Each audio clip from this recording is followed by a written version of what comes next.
شروع اللہ کے بابرکت نام سے۔ ناظرین، حضرت لال شہباز قلندر رحمۃ اللہ علیہ صاحب و کرامات بزرگ ہوئے ہیں۔ آپ کی زندگی میں بے شمار کرامات آپ سے منسوب ہے۔ اللہ تعالیٰ کے بندوں نے زندگی میں کبھی نہیں سوچا کہ ہم سے کرامات کا ظہور ہو، مگر ان پر خداوند کا کرم ہونے کی بنا پر ان سے کرامات کا ظہور ہو جاتا ہے۔ کرامت کا لفظ خداوند کے کرم سے نکلا ہے، اس لیے حضرت لال شہباز قلندر رحمۃ اللہ علیہ پر اللہ کا خصوصی فضل و کرم تھا، اس لیے ان سے زندگی میں کرامات کا ظہور ہوا، جن میں سے کرامات کچھ تحریر کرنے کی جسارت کی ہے۔ فحشہ عورتوں کا رائے راست پر آنا۔ ناظرین، حضرت لال شہباز قلندر رحمۃ اللہ علیہ ملتان سے سیون شریف تشریف لائے تو جس محلہ میں آپ کا قیام ہوا اس میں فحشہ عورتوں نے فحاشی کے اڈے کھول رکھے تھے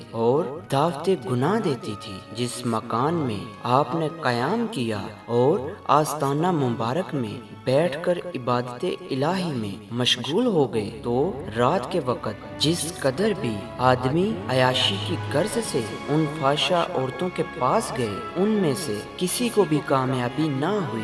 اس واقعے کی شہرت ہر طرف ہو گئی اور ہر جگہ یہ بات ہونے لگی کہ فلاں محلہ میں یہ واقع ہوا ہے۔ ان فحشہ عورتوں کو سب سے زیادہ فکر لاحق ہوئی، کیونکہ اس طرح ان کے اڈے ختم ہو جانے کا اندیشہ تھا۔ چنانچہ انہوں نے اس بارے میں جستجو کی تو ان کو معلوم ہوا کہ ان کے محلے میں ایک درویش بیٹھا ہے جو اللہ تعالیٰ کی عبادت میں مشغول رہتا ہے۔ وہ عورتیں سمجھ گئی کہ یہ ضرور اس بزرگ کی وجہ سے ہے اور بزرگ نے اپنی کرامت کا اظہار کیا ہے۔ تمام فحشہ عورتیں اکٹھی ہو کر آپ کی خدمت میں حاضر ہوئی اور کہا، آپ کی وجہ سے ہمارا کاروبار بند ہو گیا ہے، برائے مہربانی ہمیں معاف کریں اور یہاں سے چلے جائیں۔ حضرت لال شہباز قلندر نے ان فحشہ عورتوں سے کہا کہ اللہ تعالیٰ کی طرف سے ہمیں معلوم ہوا ہے کہ اس جگہ پر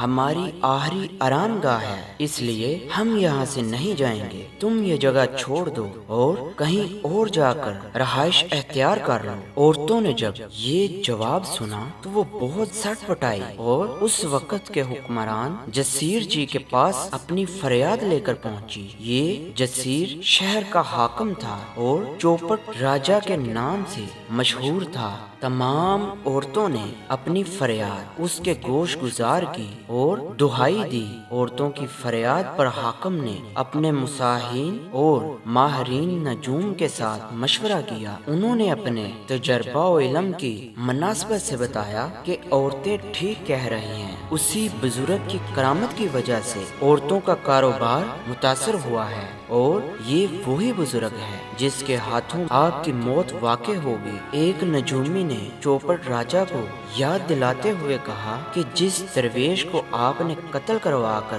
اس کا گوشت قصاب کے ہاتھوں فروخت کروایا تھا اور پھر جب اس گوشت کو پکا کر لوگوں نے کھانا چاہا تو گوشت کی ہر بوٹی سے یہ آواز آتی تھی کہ مت کھاؤ، میرا مرشد لال آ رہا ہے۔ میرا خیال ہے کہ یہ بزرگ اسی درویش کا مرشد ہے۔ ہمارا مشورہ تو یہ ہے کہ آپ اس درویش کے گوشت کی ساری بوٹیاں منگوائیں اور ان کے ساتھ سونے کا ساز و سامان لدا ہوا ایک گھوڑا، ایک ریشمی لباس اعلیٰ قسم کا بزرگ کی خدمت میں نذرانے کے طور پر بھیجیں اور بزرگ سے گزارش کی جائے کہ وہ یہ جگہ چھوڑ کر کسی اور طرف چلا جائے۔ اپنے درباریوں کی اس تجاویز کو راجہ نے قبول کیا اور اس مقصد کے لیے اپنے ایک وزیر کی ڈیوٹی لگائی جو نہایت سمجھدار اور زیرک معاملہ فہم شخص تھا۔ وزیر تحفے تحائف لے کر حضرت لال شہباز قلندر کی خدمت میں حاضر ہوا اور نہایت مؤدبانہ انداز اختیار کرتے ہوئے گھوڑا اور بیش قیمت ریشمی لباس پیش کیا۔ حضرت لال شہباز قلندر جلال میں آ گئے اور دونوں چیزوں کو پاس ہی جلتی ہوئی آگ میں جھونک دیا۔